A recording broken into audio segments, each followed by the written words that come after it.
আমাদের 2 শতক জমি বা 2 কাঠা 2 শতক জমি নির্ধারিত জমি জায়গা দরকার, কবরস্থান, একটা জাতীয় কবরস্থান আমি করতে চাই। গোবিন্দপুরের মাঠে গোবিন্দপুর গ্রামের মধ্যে জাতীয় কবরস্থান করার প্রস্তাব পেশ করলাম। যদি ফেলাই দিয়ে যাওয়ার প্রস্তাব দেওয়ার অসুবিধা নেই, আমি ছেড়া পড়া মানুষ, আমার প্রস্তাব ফেলাই দিতে চাইলে অসুবিধা নেই। একজন সম্মতি গ্রহণ করেছে।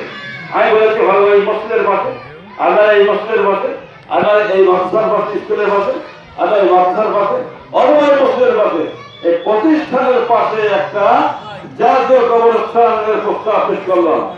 জাতীয় কবরস্থান আমার ব্যক্তিগতভাবে আপনি আমি কবরে যাবো, যে জায়গা আছে, কিন্তু জাতীয় কবরস্থান আছে। আমি যেখানে বসবাস করি সেখানে কবরস্থান করে গিয়েছে, সুন্দর কবরস্থান পরিচালনা করে গিয়েছে, এরকম জাতীয় কবরস্থান প্রস্তাব দিয়ে গেলাম।